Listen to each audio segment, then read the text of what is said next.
नमस्कार, माझं नाव योगेश पवार, पुण्याचा पॅडमॅन म्हणून ही एक ओळख माझी आहे। तर आज स्वातंत्र्य दिनानिमित्त एक आगळा वेगळा कार्यक्रम आपण करतोय। सॅनिटरी पॅड्सचे मोफत वाटप आपण हनुमान नगरमध्ये करतोय। यासोबतच जनजागृती निर्माण करतोय की महिलांनी सॅनिटरी पॅड्सचे वापर करावे आणि कोणत्या पद्धतीने वापर करावे, तर ह्याची सुद्धा जनजागृती आपण करतोय।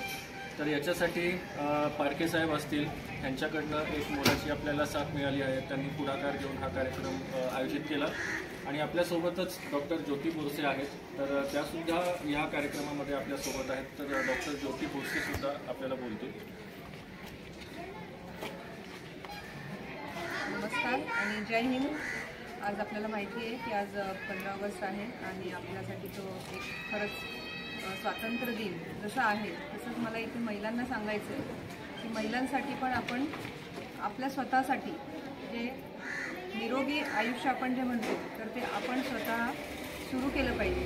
कारण आपण एक म्हणतो की शिकलेली आई घर पुढे नेईल, पण आता सध्या असं नाही आहे। आता निरोगी आई घर पुढे नेईल। त्यामुळे प्रत्येक घरातल्या महिलेने, प्रत्येक घरातल्या स्त्रीने, मुलीने आपली काळजी घ्यायची आणि आपण म्हणतो की prevention is better than cure. म्हणजेच काय, तर आधी तुम्ही काळजी घ्या।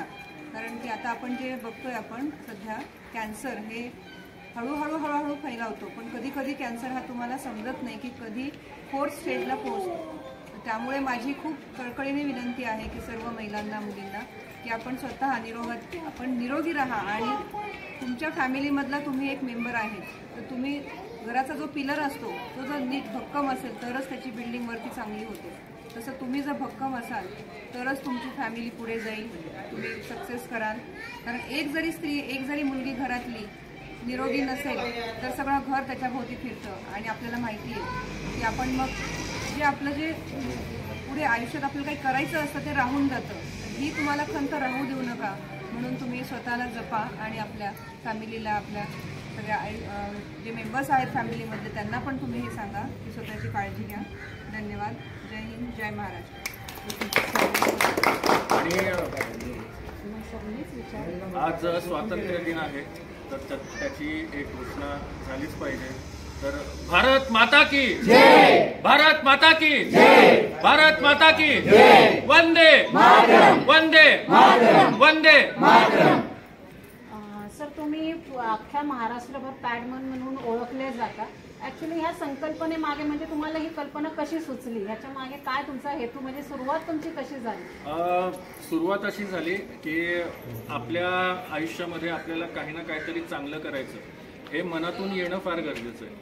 आपण कार्य करतो, आपण कमवतो, तर त्याचा कुठला तरी भाग आपण समाजासाठी देणं लागतो, हे असं मला वाटतं। तर जेव्हा सगळ्यात पहिले मी माझ्या कार्यक्रम असतील, इव्हेंट्स असतील, फॅशन शोज असतील याची सुरुवात केली, तर मी HIV स्टुडंट्ससाठी मदत करायचो किंवा लहान मुलांना पुस्तकाचं वाटप असेल, त्या बऱ्याच गोष्टी करायचो।